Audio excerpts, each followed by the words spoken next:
Mapagpalang araw po sa inyong lahat. Welcome pong muli sa ating programang Ating Pag-aralan. Ang ating pag-aralan ay isa pong online Bible study sa Tagalog na gamit ang Amazing Facts Study Guide. Dito po ay matatalakay ang mga karaniwang tanong natin sa buhay at ang sagot po ay makikita sa mga teksto sa Bible. Ako po si Lorraine at ang makakasama ko po sa ating pag-aaral ay si Pastor Roel Payo Jr. Ibibigay ko na po kay Pastor ang panahon para sa kanyang pagbati. Hello po sa inyo lahat, mga minamahal po namin ng mga taga-subaybay, subscribers dito po sa ating pong YouTube channel with the program Ating Pag-aralan. I hope and pray na sa mabuting kalagayan po kayo and that we may able to understand the part 2 of our discussion with this wonderful topic, 1,000 years. So stay tuned lang po kayo. Salamat po, Pastor. Bago po tayo magsimula sa ating pag-aaral ay mananalangin po muna tayo. Ama naming Diyos, marami pong salamat sa pagkakataon na ibinigay niyo sa amin para makapag-aral ng inyong banal na salita. Muli po ay hinihingi namin ng inyong presensya na samahan kami sa aming pag-aaral. Naway lahat po ng aming sasabihin ay mula sa inyo. Linisin niyo po ang aming mga puso at isipan nang sa gayon ay maintindihan at magamit namin ang mga matututunan namin sa aming pang-araw-araw na buhay. Inilalapit po namin sa inyo ang mga challenges at problema na aming mga pinagdadaanan. Alam niyo po kung ano ang mga ito, sinusurrender po namin sa inyo ang lahat ng plans at dreams namin. Fill us, Lord, with your spirit and guide us sa aming mga desisyon na gagawin sa aming buhay. Patawarin niyo po kami sa aming mga pagkukulang at pagkakamali. Ito pong aming hiling sa inyong pangalan. Amen. Magbibigay po muna ako ng buod sa natalakay natin sa nakaraang leksyon. Natalakay po sa part 1 ng ating pag-aaral na ang second coming ni Jesus ang simula ng 1,000 years na ating pinag-aaralan. Sa day 1 ng 1,000 years ay babangon sa pagkamatay ang mga righteous at kasama ng mga banal na nabubuhay ay aakyat sila sa langit kasama si Jesus at mga anghel. Sa loob ng 1,000 taon sa langit ay marireview at masasagot ang mga tanong kung bakit wala doon ang mga tao na hinahanap natin. Malalaman natin kung ano ang mga dahilan kung bakit hindi sila nakasama sa langit at makikita natin na ang Diyos ay naging patas sa kanyang judgment para sa lahat. Samantala, si Satan ay nag-iisa sa lupa. Lahat ay patay na, wala siyang malilinlang, kaya't kahit hindi siya literal na nakakulong, ay parang iyon ang kanyang pakiramdam. Pagkatapos ng 1,000 taon, sa 1,001 taon, pagkatapos ng muling pagbabalik ni Jesus ay mabubuhay ang mga naiwan sa lupa sa saglit na panahon para tanggapin ang kanilang kaparusahan. Para po sa buong detalye tungkol sa pag-aaral na ito, pakibalikan na lang po ang ating naging pag-aaral sa part 1 ng ating leksyon. Sa pagpapatuloy ng part 2 ng ating pag-aaral tungkol sa 1,000 taon ng kapayapaan, sa 9 na tanong, sinabi ng Apokalipsis 20 verse 4 na magkakaroon ng paghuhukom sa langit sa loob ng 1,000 taon. Para saan ang paghuhukom na ito at sino ang lalahok? Pastor? Okay po, napakaganda po natin pong pagpapatuloy po natin pong pag-aaral mga kapatid dito po sa 1,000 years of vacation po sa langit. Yes, aside po sa Revelation chapter 20 verse 4, ganito po ang pagpapahayag po ng Biblia. At nakakita ako ng mga trono at ang mga nakaupo doon ay binigyan ng karapatang humatol. Nakita ko rin ang mga kaluluwa ng mga taong pinugutan dahil sa pagpapatoo tungkol kay Jesus at sa pagpapahayag ng salita ng Diyos. Hindi sila sumamba sa halimaw ni sa larawan nito, ni tumanggap mananatak ng halimaw sa kanilang mga noo o kamay. Sila ay nabuhay at nagharing kasama ni Jesus, ni Kristo, sa loob ng 1,000 taon. So mga kapatid, napakaganda po ng tanong, ano po ang gagawin ng mga santo or tayo po ng mga banal na nagmana ng buhay na walang hanggan at magbabakasyon sa langit for 1,000 years. Yan. Again, 1,000 years, just vacation lang po yan sa langit mga kapatid. In other words, after 1,000 years, andun na po yung talagang i-renew po yung new heaven and new earth. Anyway, magkakaroon po tayo ng separate discussion for that mga kapatid. Pero sasabi po dito, ang mga banal na naligtas, yung mga napugutan, yung mga naging martir. In other words, sila po yung tumayo sa katotohanan. Although, sila po yung namatay sa mundong ito through injustices. In heaven, mga kapatid, they will be a judge. Sila po yung magiging mga judges po doon. Kanila pong hahatulan ang mga tao, kanila pong bubuklatin po yung mga aklat. Ang mga katanungan po nila ay masasagot. And then altogether, they will proclaim, God is a God of, they will judge those who are not saved, mga kapatid. Again, they will judge those who are not saved. Kasi po, binigyan sila ng karapatan ng Panginoon na sila po ay magiging hukom. Okay? Tayo po dito, the saved from all ages. Okay? And probably angels. Okay? Of course, kasama po sila will participate in the judgment during 1,000 years.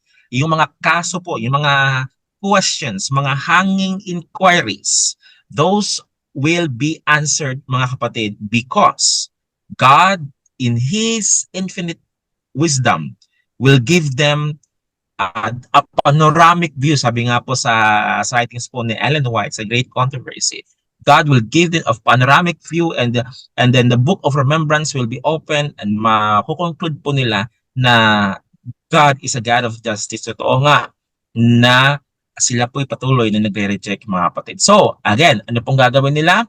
Sila po ay magiging judge. So mga kapatid, atin lang pong i-review po ano po mga kapatid. So review during the 1,000 years. Number one, the earth is in a battered condition from huge hailstones and devastating earthquake. Ito pong earth na ito, during 1,000 years, mga kapatid, talagang everything is chaos. Everything is earthquake. Talagang wala na pong nabubuhay except kay Satan na ginapos or kinulong po sa mundong ito.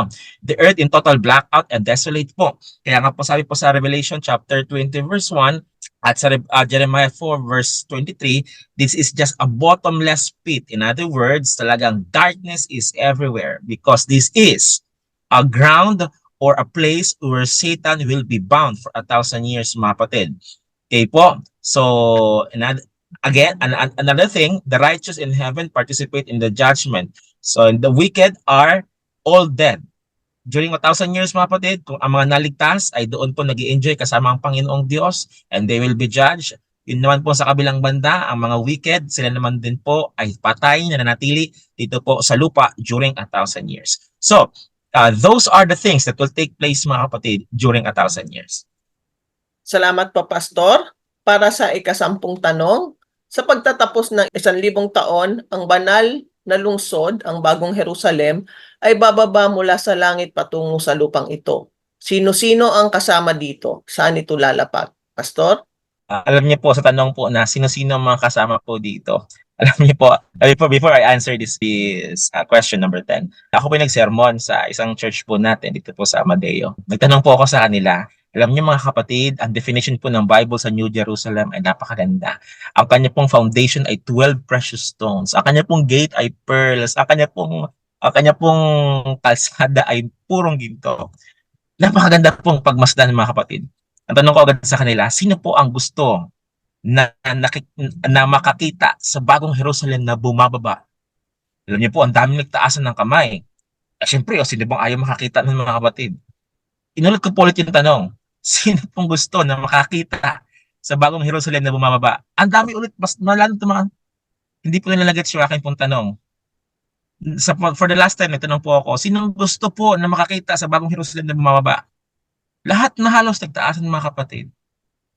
Sabi ko, so ibig sabihin, ayaw niyong maligtas.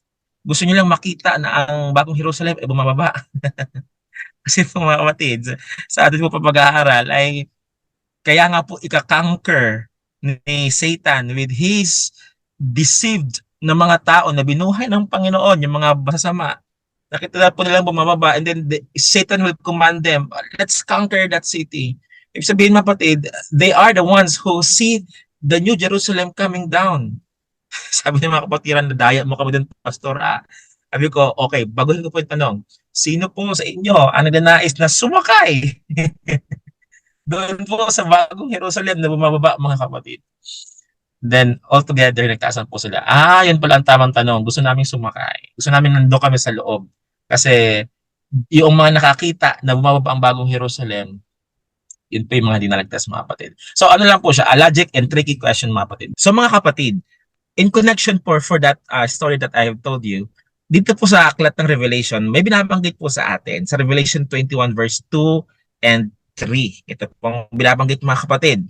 Okay po, Revelation 21, 2 and 3. At nakita kong ang bayang banal, ang bagong Jerusalem, na nanaog mula sa langit buhat sa Diyos, na nahahandang gaya ng isang babaeng kasintahan na naggagayakang talaga sa kanyang asawa. At narinig ko ang isang malakas na tinig na mula sa luklukan na nagsabi, narito ang tabernakulo ng Diyos ay nasa mga tao. Siya ay mananahan sa kanila at sila ay magiging bayan niya at ang Diyos din ay sa kanila at magiging Diyos nila. Mga kapatid, after 1,000 years, when everything is settled down, when everything is clear, from those inquiries of those saints, bakit may mga certain people na hindi naligtas, bakit may mga taong naligtas, when everything from the book of remembrance is answered, mga kapatid. After 1,000 years vacation sa langit, bababa po ang bagong Jerusalem, and mga kapatid, mga kaibigan, City of God, the New Jerusalem, mga kapatid, yung throne ng Panginoong Diyos, ay muling bababalik po dito po sa earth. Yes, tama po yung pag-arinig, earth. Paano yung pastor? Di ba desolated ang earth? Madilim? Yes po, madilim. Talagang sirang-sira. Pero mga kapatid, don't forget, if God created this earth from a void, kasi yung Genesis chapter 1, and God said everything, talagang let there be light, kasi void nga po itong earth na ito. Mga kapatid, repeat itself. If God created from the creation, He will recreate once more. Ito pong ating pong planet Earth. And this time, hindi lang po Garden of Eden, yun pong ibababa ng Panginoon po dito, kundi mismo ang kanyang trono, kasama na po ng sangkatauhan, mga minamahal na mga kapatid. Napakaganda po mga kapatid. The New Jerusalem will settle where the Mount of Olives now stand. The mountain will be flattened to make gates. Christ will dwell in the humanity. Yung planetang nabahiran ng kasalanan, i-renew niya ulit mga kapatid. And through eternity, dito na po mananahan ang ating pong tagapagligtas na Panginoon. Salamat po, Pastor. Sa ika-11 tanong, ano ang mangyayari sa masamang patay sa panahong ito? Paano ito makakaapekto kay Satanas, Pastor? Ayan mga kapatid, ano pa mangyayari po at paano makakaapekto ito kay Satanas? Atin pong basahin mga kapatid, Revelation 20 verse 5 and verse 7. Ganito pong binabanggit. Ang mga iba sa mga patay ay hindi nangabuhay hanggang sa naganap ang 1,000 taon. Ito ang unang pagkabuhay na maguli. At sa verse 7, at kung maganap na 1,000 taon, si Satanas ay kakalagan sa kanyang bilangguan.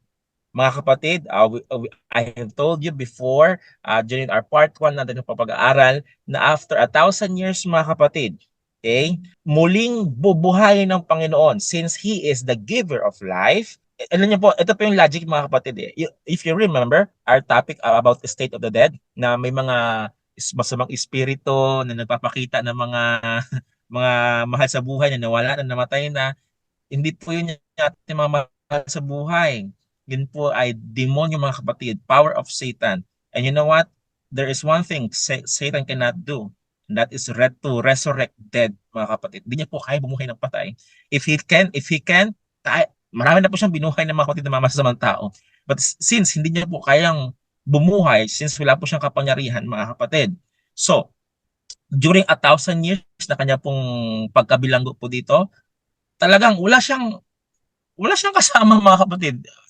Just his rebelled angels, mga nadala niya po mga anghel mga kapatid. But humanity, wala po siya. So, since ang Panginoon ay may kapangyarihan pong buhayin, even the wicked ones, mga kapatid, binuhay ng Panginoon after 1,000 years, at Satan also will be released from his imprisoned. Kaya nga po, mandadaya na po ulit ang kaaway, mga kapatid. Alam niyo po, mga kapatid, I would like to recommend you to read the last chapter of The Great Controversy. Napaka-detalyado po talaga doon na binabanggit po ni Ellen White sa last chapter ng Great Controversy. I think, let me check, mga kapatid. The writings of Ellen White about the Great Controversy, the last chapter po ay may pamagat po na The Great Controversy Ended, chapter 42, mga kapatid. Napakaganda pong inyo pong pag-aralan yan. I recommend you to please read that book, mga kapatid. Nandun yung uy, wow, these are the things that will happen, that will take place after 1,000 years, mga kapatid. So, be excited because evil has its own end, and that would be very soon, mga kapatid. Salamat po, Pastor. Para sa ika-12 tanong, ano ang gagawin ni Satanas pagkatapos? Pastor? Ayan, napakaganda, mga kapatid. Ano pong gagawin ni Satanas po pagkatapos na siya po'y kalagan, mga kapatid? Okay? Verse 7 to 9. Ito pong binabanggit, mga kapatid. At kung naganap na ang 1,000 taon, si Satanas ay kakalagan sa kanyang bilangguan at lalabas upang dumaya sa mga bansa na nasa 4 na sulok ng lupa, sa Gog at Magog, upang tipunin sila sa pagbabaka na ang bilang nila ay gaya ng buhangin sa dagat, at nangag si pamanhik sila sa kalaparan ng lupa at kinubkob ang kampamento ng mga banal at ang bayang iniibig, at sila'y at bumaba ang apoy mula sa langit at sila'y nasupok. Mga kapatid, nais pong i-conquer ni Satan with his wicked ones. Nais po nilang po yung holy city, the New Jerusalem. But verse 9 told us, mga kapatid, fire came down from heaven. The sulfuric fire, mga kapatid. By the way, mga kapatid, ito na po ang imperno. Ibig sabihin, mga kapatid, okay po, ibig sabihin po, wala pa pong imperno ngayon. Wala pa pong umaapoy na lugar ngayon, mga kapatid. Okay? Ang imperno ay after na po ng 1,000 years, kakalagan po si Satanas, bubuhayin po yung mga masasama. They are trying to conquer the New Jerusalem, the holy city, but fire came down from heaven, and that would be the hellfire, mga kapatid. And the purpose of that fire also, and one of the purposes of that fire also, is simply to clean the earth from sin, mga kapatid, mga kaibigan. So, what will Satan do? They will simply try to conquer that holy city, but the problem is they cannot, because, mga kapatid, God in His wisdom and His power, mga kapatid, will end the evil and the ways. Salamat po, Pastor. Sa ika-13 tanong, ano ang makakagambala sa plano ni Satanas na sakupin o wasakin ang lungsod? Pastor? Ayan. Ano po ang makakagambala? So, mga kapatid, this is just a continuation of our the previous question, mga kapatid. Ano po ang makaka-interrupt, mga kapatid? Again, verse 9 ng chapter 20 ng Revelation, fire came down. Okay? Now, let me continue by reading verse 10. Ito pong sasabi. At ang diablo na dumaya sa kanila ay ibinulid sa dagat-dagatang apoy at ang asupre, na kinaroroonan din naman ng mga ng hayop at ng mabulaang propeta, at sila'y pahihirapan araw at gabi magpakailanman. Mga kapatid, mga kaibigan, fire will be the one to interrupt Satan's plan, evil plan, mga kapatid. At alam nyo po, ito pa po, another verse po, mga kapatid, sa Revelation 21, 21 verse 8. Ito pong binabanggit, mga kapatid. 21 verse 8. Ito pong binabanggit. Ngunit sa mga duwag at sa mga hindi mananampalataya at sa mga kasuklam-suklam at sa mga mamatay tao at sa mga makiapid at sa mga nag-aaway at sa mga mapagsamba sa Diyos-Diyosan at sa lahat ng mga sinungaling, ang kanilang bahagi ay sa dagat-dagatang nagniningas na apoy na at sa supre, na siyang ikalawang kamatayan, mga kapatid, mga kaibigan, together with Satan, those evil ones, those who are not saved, those who continue to rebel against God, they will be thrown into the hellfire, mga kapatid. And sabi nga po dito, day and night, sila po ay talagang ito torture. But again, mga kapatid, there is a study or the interpretation of the Bible, day and night, mga kapatid, it is not a literal day and night na talagang unto eternity talagang sila po ay magsasuffer. Yes, ang ibig sabihin lang po doon, ang point ng Bible, they will be remembered no more.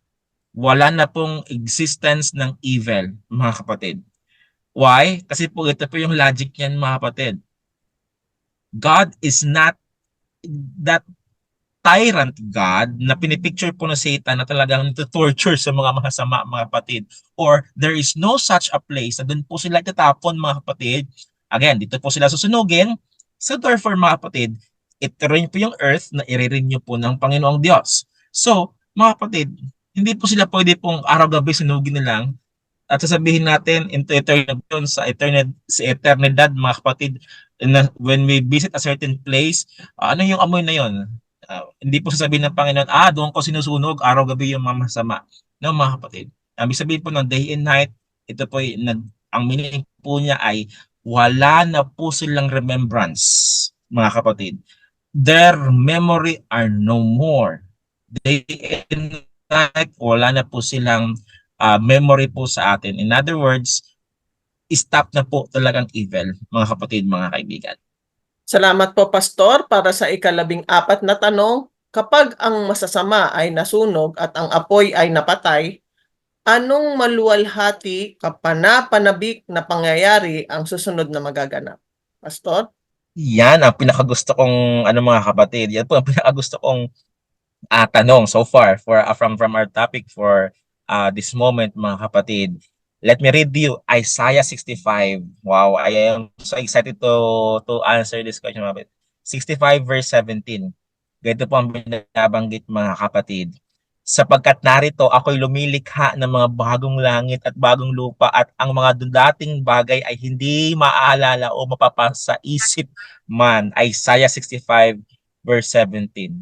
So mga kapatid, hindi na po maaalala yung mga masama at magkakaroon po ng recreation. Magkakaroon po, mga kapatid, ng pagbabago. Talagang alam niyo po, sabi po sa book na akin po nabasa, mga kapatid, sa Great Controversy, kung gaano kaganda ang Garden of Eden before, mas maganda ang gagawin ng Panginoong Diyos when He will renew this earth, mga kapatid. Another text po, aking pumabasahin, mga kapatid, 2 Peter. Okay po, 2 Peter chapter 3 verse 13. Ito po ang binabanggit, mga kapatid, chapter 3 verse 13.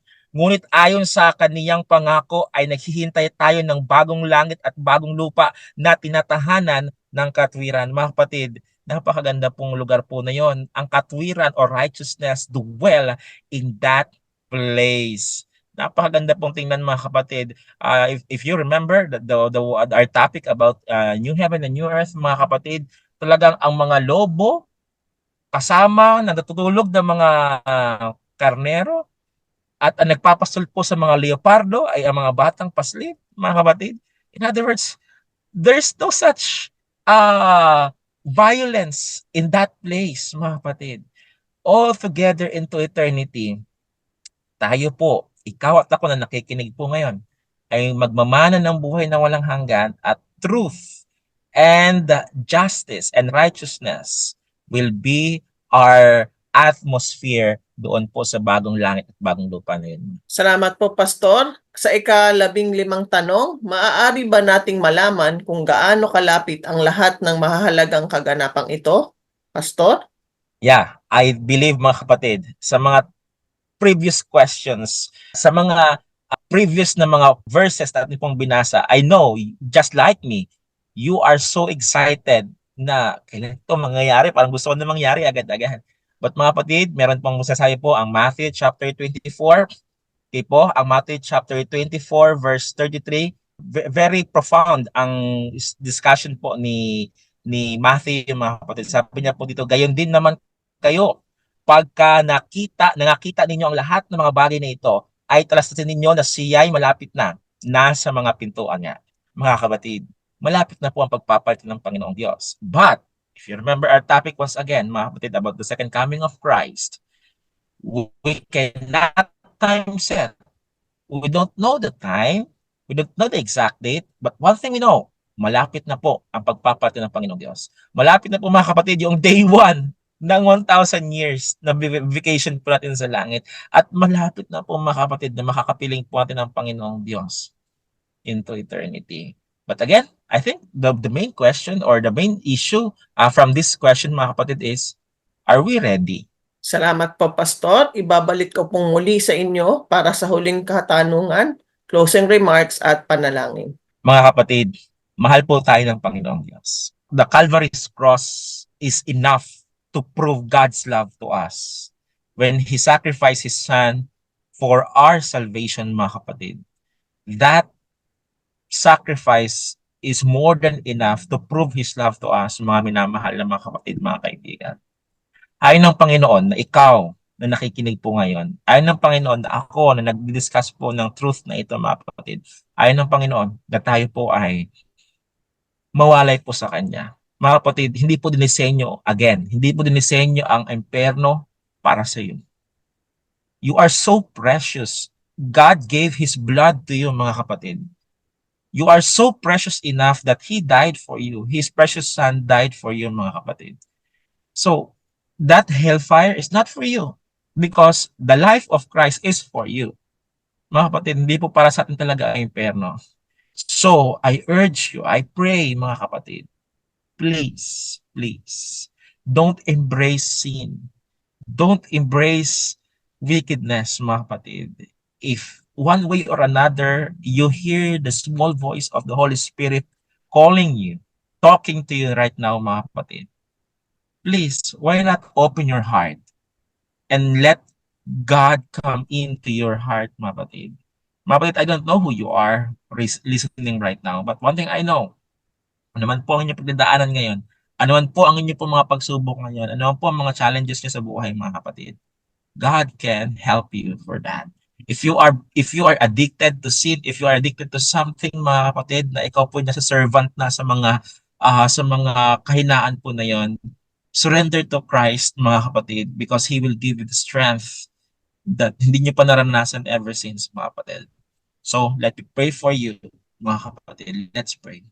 Our Father in heaven, I'd like to pray for this someone who is watching right now in this episode. Lord, bilangin ko po na inyo po siyang samahan, ang kanyang pamilya at maging siya na tumatag sa pananampalataya sa inyo, and help them, Lord, na magkaroon ng relationship sa inyo na sobrang close. At Lord, help us all together not to darling the sins na sumisira po sa amin. Lord, thank you na meron pong series of events, and that series of events, Lord, will end when Christ comes.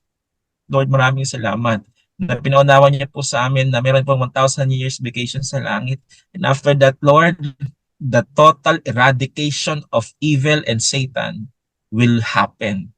Sapagkat ito po ang inyong pong panukala na ang kasalanan at ang masama at ang kaaway ay for forever na po, sa pagwawalang hanggan, sila po ay mawawala na. Lord, thank you that into eternity, peace and goodness will dwell forever. In Jesus' name, amen. Salamat po, Pastor. Salamat pong muli sa pagsama ninyo sa aming programa. Salamat din po sa mga nakapag-subscribe na, at kung hindi pa po kayo nakaka-subscribe, paki-subscribe niyo po at share ang ating mga videos. Malaking tulong po ito sa ministry na ating ginagawa. Gaya po ng nasabi ko noong nakaraan, ang mga kaibigan at kakilala niyo po ay hindi namin maaabot, pero dahil na-share niyo ang ating channel at videos, kayo po ang magiging link namin para maparating sa kanila ang gospel ni Christ. Malapit na po ang muling pagbalik ni Jesus. Napakalaki po ng mundo, pero kung tayo po ay magtutulong-tulong, ay maaabot din ni Jesus ang mga taong gusto niyang madagdag sa makakasama natin sa langit. Kung meron po kayong mga tanong o gusto nyo din po mag-share ng mga experience, maaari po kayong mag-comment sa comment section. Ganon din po kung kayo ay may mga prayer request. Paki-comment nyo po para maisama po namin sa aming mga panalangin. Hanggang sa susunod na bahagi po ng ating pag-aaral, ito pong muli si Lorraine na nagsasabi sa inyo na mahal tayo ng ating Panginoon. Bye!